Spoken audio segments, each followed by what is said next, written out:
23 Main Street. Home of everything to do with travel in style. We are your hosts. I am Mike Braddock. I'm Amelia Braddock. And today, what to pack and wear for fall trips. Yes, it's that time of year, and fall trips. Oh, fall trips now. Back to school. Forget about that for a minute, Amelia. Fall trips are interesting because they can be a day trip, a weekend, or even an overseas trip if you're going to Oktoberfest in Germany or something like that. But no matter what, packing for fall is a little bit different than any other season. So let's talk about things to consider if you are going to enjoy autumn, close to home or far away. Well, there's a lot to think about because typically when you imagine fall, you picture warmer clothing and sweaters and lots of maybe knit patterns and types, but fall looks very different in different places and it's very transitional from the summer to the winter weather. So the temperatures can actually vary a lot more in some places versus others. And even right now, it's been such a weird, extreme heat summer. We're barely into September, and already we have nights not quite at freezing temperatures, but sort of getting in that direction. But meanwhile, the days are still warm. So layering is going to be a key to consider for fall. And that's even true if you're going to a local orchard or pumpkin patch to pick a pumpkin. No, I know. You're going to want to layer. And you're going to want to think about that ahead of time. Which is why another important key piece of all travel is also the color palettes and what those can do for you. All right, let's first start with what to wear in terms of layering. Yeah. So you've got 3 layers. First of all, you need a nice classic base layer. Usually a t-shirt, something breathable. Acid color is the perfect starting point. It can work on its own if it gets warm and during warmer days, but it can easily hide under, a hoodie or a jacket when the temperatures start to drop later on in the night. And you can do a different size. You can do more oversized and relaxed. You can do something tighter that looks cute under more oversized jackets and things like that. There's lots of different ways you can style a base layer, and that's kind of what it is. A base layer works with lots of different styles, and it's sort of the backdrop for your outfit. And you've got the mid layer. Well, the mid layer, which could also be an outer layer. I was going to say, it depends. Mid layer depends on the weather, whether you need it or you don't need it. This is like your sweatshirt, your hoodie, maybe some of your sweaters, a little bit more fleecier fabrics, are all fall travel essentials. Like a cozy sweatshirt or hoodie keeps you warm in the cool evenings, can double as a pillow on long flights, even if you need to just sort of drape it over your shoulders. In some cases, if it gets a bit hot, depending on the temperatures, this can also be a top layer in maybe some of the earlier fall months. Whereas as it starts to get closer to, November, even technically December, still fall up until the 21st.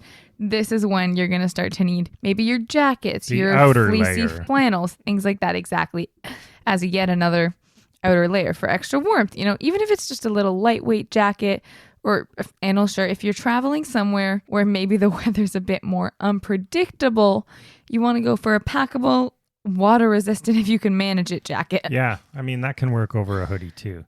Yeah, exactly. Now, shoes. Or footwear, I should say. Here's the difficult part, because fall weather can be a little bit unpredictable, and you also need comfortable walking shoes for wherever and whatever you're doing.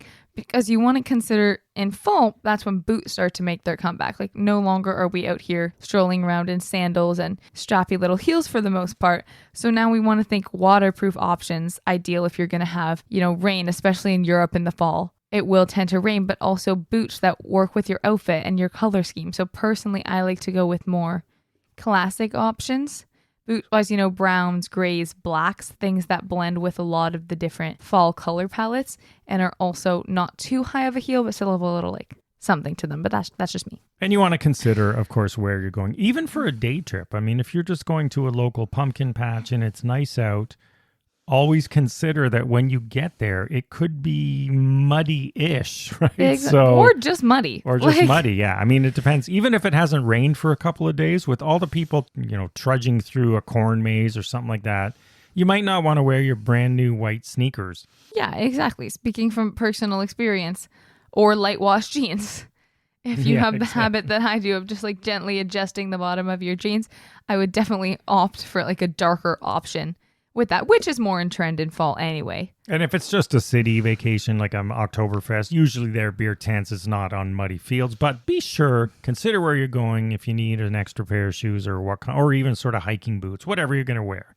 Now, bottoms. Yeah, you just exactly. mentioned bottoms. Yeah. What are you looking at in fall for bottoms? As we blend from summer to fall, I think a lot of our color scheme generally tends to get darker. And even with the simple things like the wash of jeans, this is true as well. So you want more, dark wash jeans, maybe darker blacks, navies for joggers or travel pants that you can easily pair with. For me personally, I like to pair blander pants with more exciting sweaters and jackets and other accessories like that. So having a couple classic pairs of pants that easily pair and are able to transfer from outfit to outfit, I find really helpful. Or if you're like me, you hang on to those shorts right until the bitter end. This is true. It's true. And if you are like that, then you might want to be the one who dresses things up with some more accessories. You'll a little bit more freedom with that than hard ass pieces of clothing, things like scarves, beanies, gloves, things that don't take up too much luggage space. Even it's still going to be sunny, different kind of pairs of sunglasses. Yeah, it can be quite bright in the fall. Yeah, even different sorts of jewelry. I know that summer themes jewelry is a big thing, but I'm sure there's fall stuff as well, sort of transitioning to different pieces than your usual summer stacks and kind of playing around with those fall colors as well with a lot of your accessories. Now, if you're doing a local getaway, whether it's one day or a weekend, even to a winery or something, they have stuff going on in the fall. Just pack a couple of t-shirts, just check the weather, right? If it's one day, you have a little more leeway. If it's 2 days, you have also some leeway to bring a little something extra in case you need it in terms of mid layers or outer layers.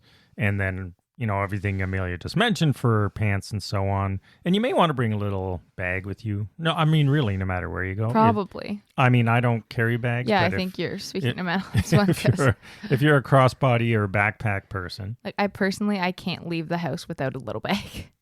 Now, what about, let's get specific, pumpkin patches or Halloween adventures? What are we looking at there? Stuff like this. Personally, for Halloween, of course, I like to theme it, a little bit of a color scheme, some purples, blacks, orange, of course. Even if you make it a little bit more fall-y with that burnt orange or that sort of reddy maroon kind of purple, I want to theme it a little bit, but I love to go with warmer sweaters, and because for these outings, comfort is a very big part of it, because if you're not feeling comfortable, you're not going to have a good time. This is at a pumpkin patch, you're carrying pumpkins, you're doing a lot of work. So a cozy hoodie or sweatshirt is a very nice way to go. Yeah, we're not talking about costumes here, although, hey, you might want to wear a costume. Now, let's sort of sum it all up in terms of a packing list for you. If you are traveling somewhere requiring a bag, whether that's a 3-day weekend or a 7-day Oktoberfest trip, what should we have? First of all, you should only need a carry-on bag. Well, that's you should only need a that's carry-on your bag. opinion. Listen, you've been traveling with a carry-on bag since COVID. Against my will.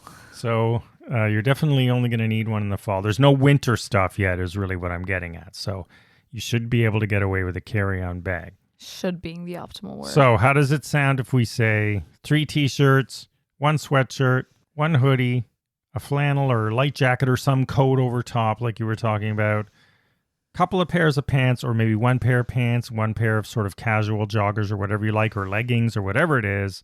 And then shoes is really up to you. I almost always get away with 1 pair of shoes unless I'm doing a formal something or other. As long as they're comfortable shoes, that's your way to go, especially if you're going anywhere in Europe. Comfortable shoes. Yeah. I can't say it enough times. Comfortable shoes. And if it is a place like a winery or like a vineyard or a corn maze, it's uneven ground as well. So, rugged, that's where more like almost like hiking style or walking shoes come into play. Because they're also, they're made to get a little bit dirty, unlike your brand new white running shoes. Well, yeah, that's a great point. I'm not going to be trekking through anything in my brand new white shoes. Anything else you would throw into that packing travel list? Well, I would say as long as your pieces go together, I would try and think of different outfits ahead of time, plan some sort of color schemes that work. Have 2 kind of different pairs of pants, maybe like a pair of dressier, nicer pants, and then a pair of leggings, or maybe a sweater and a hoodie instead of a sweatshirt and a hoodie. Different things that kind of work with my personal wardrobe, but I think having that as a backup sort of base list of things you need is a great starting point, and then you can individualize it for your own vacation and your own travel. There you go. Have fun on your fall vacations. It's a really fun time of year. Romanticize the fall. Going Don't be back to depressed. school aside. Well, I mean, if you're those who going are. back to like work, if you've been working all summer, then I guess fall could be a fun time. Yeah, it is a lot to do. So whether it's a weekend getaway or a day trip, hopefully you're doing something, have some fun. Here's some things to consider if you are packing, or, I've been to Oktoberfest in Germany. It's super fun. There's a lot of fall festivals in Europe, actually, and really all over the place. Fall fairs, we didn't even mention those. Same thing goes. They're usually in sort of field type of environments, so dress appropriately. You're walking a lot, so you do get hot. You'll shed a layer, have the t-shirt ready to go, and have some fun in the fall. All right, everyone. Thanks as always for listening. Follow along on social media at 1923 Main Street. Visit the shop at 1923mainstreet.com. We will see you again next week. And as always, roam freely and wear both. Bye-bye.